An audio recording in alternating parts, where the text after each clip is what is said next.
Selamat sore pemirsa, Make News kembali hadir menyapa Anda pada hari ini dengan berita aktual dan menarik yang terjadi di tanah air dan semua informasi menarik lainnya sudah kami rangkum untuk Anda dalam beberapa menit ke depan. Bersama saya, Eiran Elizabeth Putri, inilah Make News selengkapnya. Kita ke kabar pertama pemirsa.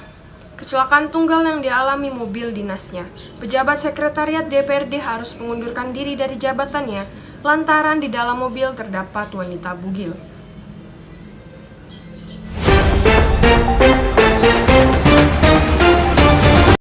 Mobil dinas berjenis Toyota Camry dengan nomor polisi BH1842Z diketahui dikendarai oleh seorang pelajar mengalami kecelakaan tunggal menabrak tiang. Tidak hanya itu, masyarakat juga dihebohkan dengan adanya wanita bugil di dalam mobil.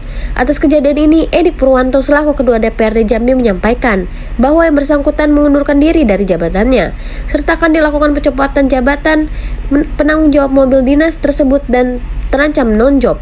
Edi juga menambahkan, nanti jabatan yang kosong akan diisi secepatnya dan yang berhak untuk mengisi posisi yang kosong ini merupakan pelaksana tugas atau PLT dari yang bersangkutan.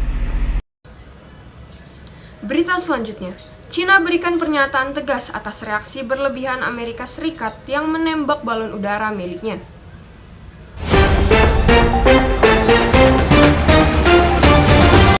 Balon udara milik Cina yang nampak bergerak memasuki zona pertahanan udara Amerika Serikat di utara Kepulauan Aleutian dan bergerak melintas daratan di wilayah Alaska kemudian ke wilayah Kanada bagian barat laut. Balon udara ini kembali menyeberang ke wilayah AS melalui Idaho Utara hingga terlihat di perairan pantai Myrtle, Carolina Selatan. Sebuah jet tempur F-22 menembakkan rudal ke balon tersebut. Perintah penembakan ini diturunkan langsung oleh Presiden Amerika Serikat Joe Biden. Lantaran militer Amerika Serikat menduga bahwa balon udara tersebut merupakan balon udara mata-mata Cina. Merespon tindakan AS, Cina menyebutkan pihaknya berhak mengambil tindakan lebih lanjut dan mengkritik AS atas reaksi berlebihan terhadap praktik internasional serta akan memberikan pelanggaran serius kepada Amerika Serikat. Atas insiden ini, hubungan antara Amerika Serikat dengan Cina yang sudah tegang selama bertahun-tahun diketahui semakin memburuk.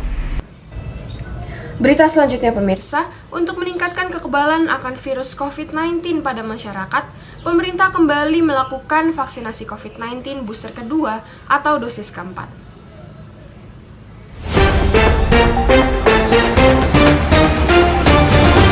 Masyarakat umum di atas 18 tahun sudah bisa mendapatkan vaksin ini. Badan Kebijakan Pembangunan Kesehatan Kementerian Kesehatan mengatakan bahwa pihaknya masih melakukan kajian untuk menetapkan booster kedua sebagai syarat mudik lebaran. Sementara itu, syarat perjalanan yang berlaku saat ini adalah syarat terakhir yang ditetapkan oleh Satuan Tugas COVID-19, yaitu Surat Edaran Nomor 24 Tahun 2022 tentang ketentuan perjalanan orang dalam negeri dalam masa pandemi COVID-19. Dalam surat edaran itu disebutkan bahwa para pelaku perjalanan dalam negeri dengan mode transportasi udara, laut, dan darat menggunakan kendaraan pribadi atau umum, penyeberangan, dan kereta api antar kota yang berusia 18 tahun ke atas wajib telah mendapatkan vaksinasi dosis ketiga atau booster pertama. Di samping itu, bagi anak usia 6-17 tahun wajib telah mendapatkan vaksinasi dosis kedua, sedangkan anak di bawah usia 6 tahun dikecualikan dengan syarat vaksinasi dengan catatan harus didampingi oleh pendamping yang telah memenuhi ketentuan vaksinasi COVID-19. Lalu pelaku perjalanan dengan kondisi kesehatan khusus atau penyakit komorbid sehingga tidak bisa menerima vaksinasi COVID-19 wajib melampirkan surat keterangan dokter dari rumah sakit pemerintah. Berita selanjutnya, bayi berusia 8 bulan tergunting jari kelingkingnya oleh perawat di Rumah Sakit Muhammadiyah Palembang, Sumatera Selatan.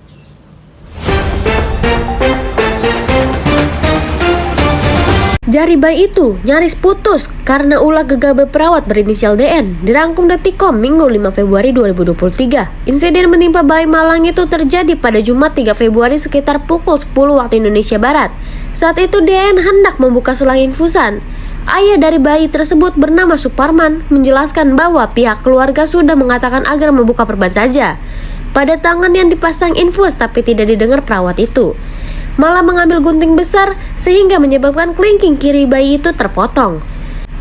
Tidak terima dengan hasil kerja ceroboh perawat itu, Suparman melaporkan ke polisi setelah sebelumnya perawat itu tidak mau dijumpai pihak keluarga. Meski begitu, pihak rumah sakit bersedia bertanggung jawab dengan anaknya dioperasi dan dibawa ke ruang VIP. Kemudian pihak rumah sakit buka suara soal insiden tersebut. Wakil Direktur SDM dan AIK RSMP Muksin mengakui bahwa perawat tersebut melakukan tindakan kelalaian dan tidak disengaja. Saat ini kondisi bayi berinisial AA terus diawasi 3 kali 24 jam oleh perawat, agar apabila terjadi masalah terhadap AA langsung bisa dilaporkan dengan dokter yang menangani operasi anak tersebut. Sementara itu, pihak kepolisian Kompol Haris Dinza mengatakan bahwa personel tim pidana khusus Satuan Reserse Kriminal sudah melakukan olah tempat kejadian perkara dan menghimpun keterangan saksi-saksi di rumah sakit. Kemudian polisi segera melakukan pemeriksaan terhadap oknum perawat tersebut, yang saat ini sedang diagendakan kepolisian untuk mendapatkan fakta. Kasus jari kelingking bayi berusia 8 bulan nyaris putus karena tergunting perawat RSMP beruntut panjang. Kini perawat tersebut dinonaktifkan sementara dari tugasnya oleh pihak manajemen rumah sakit. Selanjutnya ada perkiraan cuaca hari ini yang akan dibacakan oleh JJ. Baik, untuk JJ dipersilahkan. Terima kasih Ren. Baik pemirsa, kita beralih sejenak kepada informasi terkait perakiran cuaca hari ini. Saya akan memberikan informasi di beberapa titik wilayah Jakarta, yaitu Jakarta Barat hingga Kepulauan Seribu. BMKG memberikan peringatan waspada terhadap wilayah Kepulauan Seribu, Jakarta Utara, Jakarta Barat, dan Jakarta Selatan pada dini hari dikarenakan akan adanya potensi hujan disertai kilat atau petir serta angin yang cukup kencang. Untuk itu, kami mengajak Anda untuk melihat perakiran cuaca agar nantinya dapat berjaga-jaga jika berpergian. Kita mulai pada 4 wilayah yang perakiran cuacanya sama dari pagi hari hingga dini hari, yaitu Jakarta Barat, Jakarta Pusat, Jakarta Selatan, dan Jakarta Timur. Pada pagi hari, cuaca di 4 wilayah ini terlihat cukup berawan, pada siang hari cukup cerah namun berawan, pada malam hari tetap sama, yaitu cerah berawan, dan disambung hujan ringan pada dini hari. Selanjutnya untuk wilayah Jakarta Utara, pada pagi hari berawan, lalu pada siang hingga malam hari cerah berawan, dan pada dini hari akan adanya hujan sedang. Untuk wilayah terakhir yaitu Kepulauan Seribu, nampaknya pada pagi hari hingga malam hari cerah berawan, namun pada dini hari akan adanya hujan sedang. Nah, itu dia perakiran cuaca yang telah dikeluarkan oleh BMKG. Meskipun cuaca diperkirakan cukup cerah, namun kita tetap harus berjaga-jaga untuk selalu membawa payung ataupun jas hujan. Saya kembalikan kepada rekan saya, Erin Elizabeth Putri.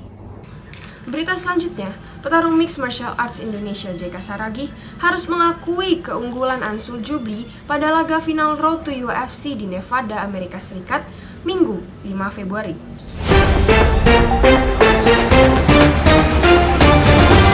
Jubli berhasil menjatuhkan JK untuk melakukan pertarungan bawah. Beberapa pukulan dilepaskan Jubli saat posisinya berada di atas JK pada awal ronde pertama.